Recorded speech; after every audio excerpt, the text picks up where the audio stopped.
Well, I want to just thank everybody. It's been a very special trip.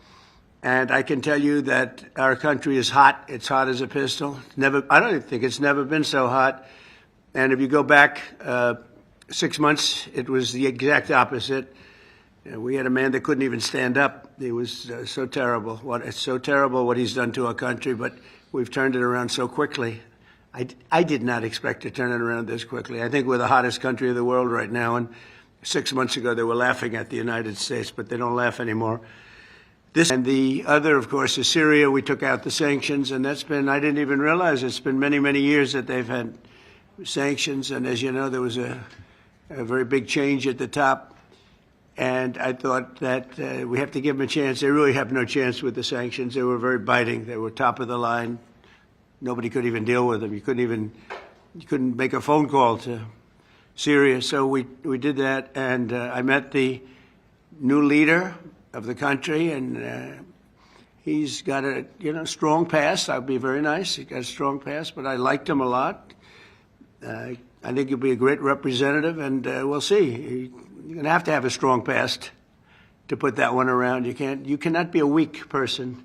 If you're a weak person, we would just be wasting time. So he's a strong guy, and I thought he was good, and let's see what happens. But we're going to give him a fighting chance by taking off the sanctions. So we've actually been praised for that. The Crown Prince of Saudi Arabia was very strong. Please do that. He wanted it done. President of Turkey wanted it done. President Erdogan called me, said, is there any way you could do that? Because if you don't do that, they don't have a chance. And so I did it, and it's actually been very popular. The Emir liked it a lot. It's been very, very popular. So let's see what happens. But it's my honor to have done it. We're going to another country in a little while, UAE. A fantastic man, fantastic leader. And they have great leadership talents in this part of the world, and that's why they're doing so well. And you probably read today the story about Iran has sort of agreed to the terms. They're not going to make, I call it in a friendly way, nuclear dust. We're not going to be making any nuclear dust in Iran. And we've been strong. I want them to succeed. I want them to end up being a great country, frankly, but they can't have a nuclear weapon. That's the only thing. It's very simple. It's not like I have to give you 30 pages worth of details. There's only one sentence. They can't have a nuclear weapon. And I think we're getting close to maybe doing a deal without having to do this. There's two steps. There's a very, very nice step, and there's a violent step. The violence like people haven't seen before. And I hope we're not going to have to do this. I don't want to do the second step. Some people do. Many people do. I don't want to do that step. So we'll see what happens. But we're in very serious negotiations with Iran for long-term peace. And if we do that, it'll be fantastic. We're working very hard on Gaza. And Gaza's been a territory of death and destruction for many years.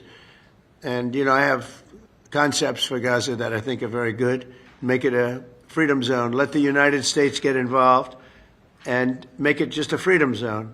Have a real freedom zone.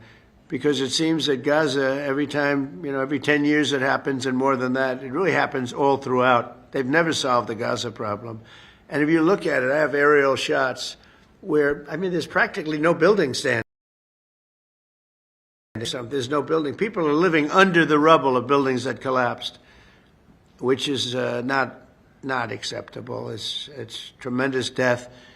And I want to see that be a freedom zone. And if it's necessary, I think I'd be proud to have the United States have it, take it, make it a freedom zone, let some good things happen, put people in homes where they can be safe, and Hamas is going to have to be dealt with. You got to remember, October 7th was one of the worst days in the history of the world, I think, not just local to this region. It was one of the worst, most atrocious attacks anyone's ever seen. But now we're dealing with Hamas, and we're dealing with Iran, and we're dealing with a lot of other things. We're dealing with the Houthis, and that was, I think, very successful. But maybe tomorrow an attack will be made, in which case we go back on the offensive. So it's good. It's good. We have a lot of things happening, a lot of very positive things happening. Okay? Thank you.